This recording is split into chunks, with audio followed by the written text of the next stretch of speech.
Assalamualaikum warahmatullahi wabarakatuh. Untuk para mahasiswa Nusantara di mana saja berada, hari ini kita akan membahas terkait dengan cara membaca hamzah, di mana hamzah tersebut mengikuti kaidah takhfiful hamzah. Di ilmu tafsir ada an-naur rabi' yaitu takhfiful hamzah.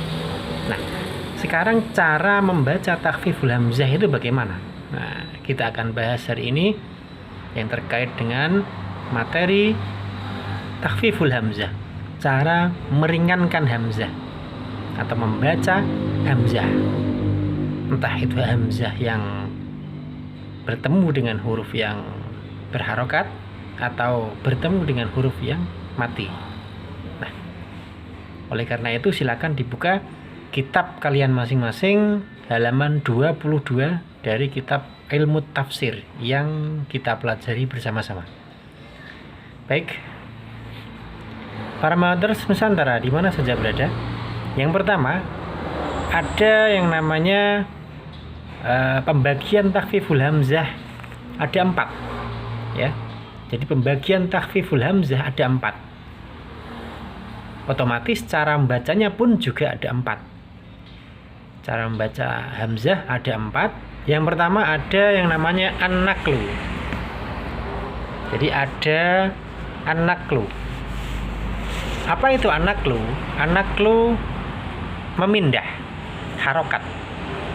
Jadi memindah harokat di mana harokat hamzah dipindah pada huruf sebelumnya.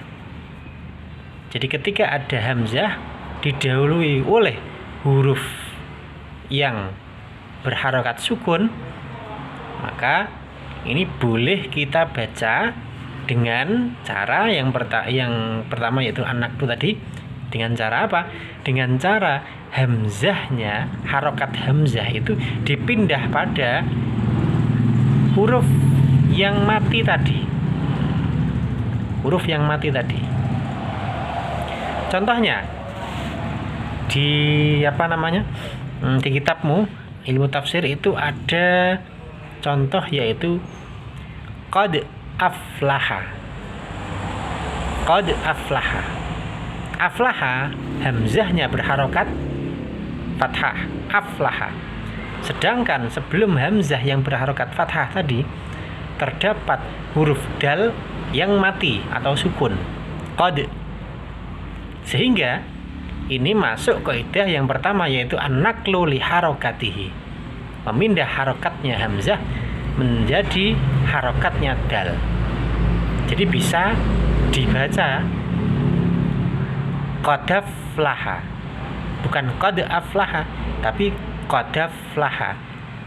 Fathahnya hamzah dipindah pada huruf dal, qada. Harokatnya hamzah hilang sehingga bacanya seperti tadi qad aflaha, asalnya qad aflaha gitu.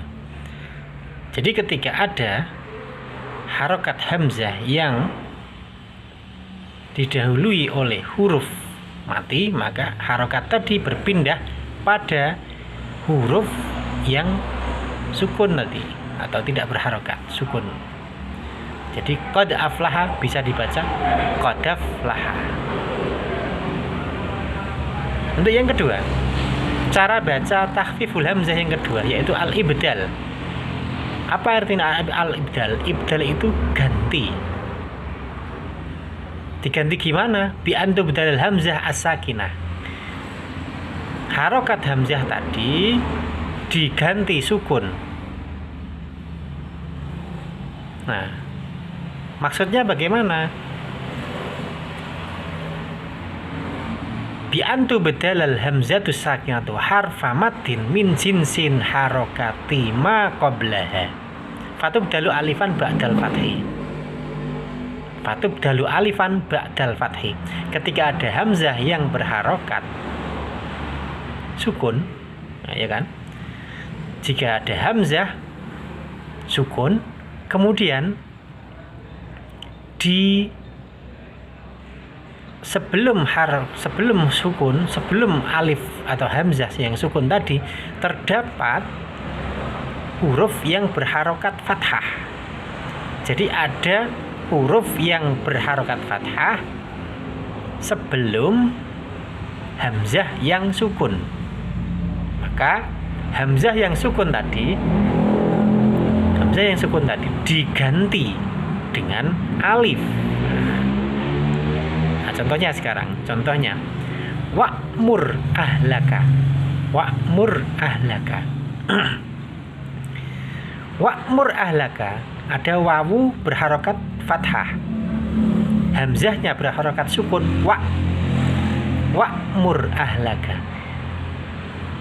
Ini masuk pada kaidah yang kedua, mengganti harokat hamzah yang bersukun menjadi alif. Kenapa? Karena hamzah yang sukun tadi jatuh setelah huruf yang berharokat. Sehingga diganti alif. Bacanya wa'mur tadi dibaca wa'mur ahlaka. Wa'mur ahlaka, bukan wa'mur ahlaka, tapi wa'mur ahlaka. Ini namanya takhfiful hamzah, meringankan hamzah.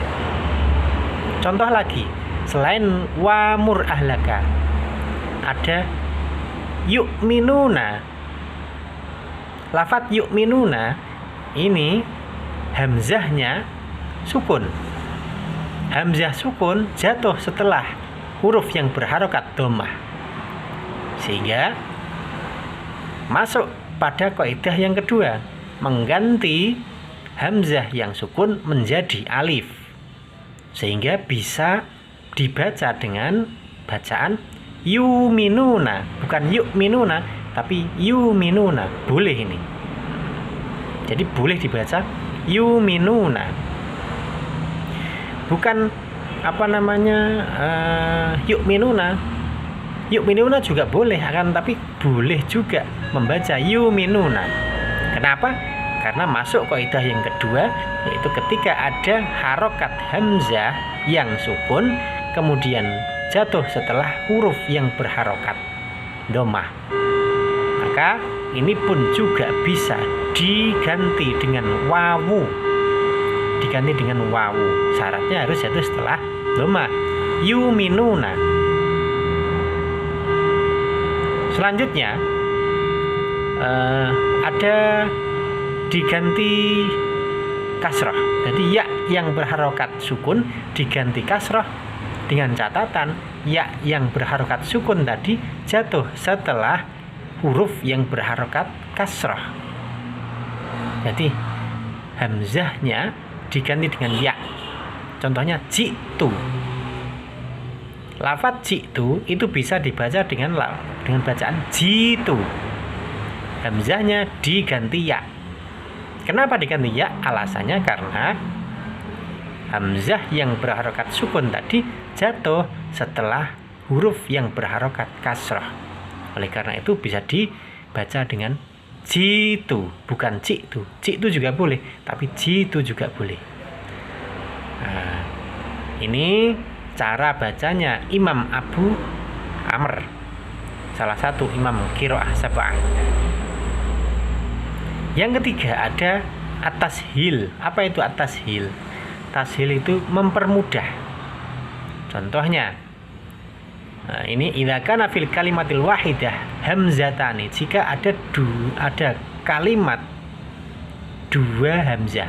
Jadi dua hamzah dalam satu kalimat. Al-ula maftuhah wa tsaniyah maksurah. Yang pertama fathah, yang kedua kasrah. Atau ja'alul hamzatu tsaniyah fil ula, sehingga dijadikanlah hamzah yang kedua kepada hamzah yang pertama. Nah, seperti ailah. Ini boleh, maka dijadikan hamzah yang pertama. Yang keempat al-isqat bila naklin.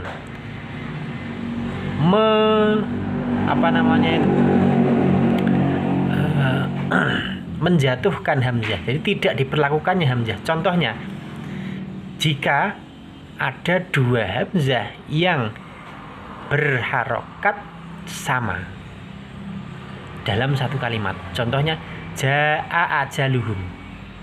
Lafaz jaa ajaluhum ini maka bisa al-isqat bila naklin, menggugurkan tanpa memindah.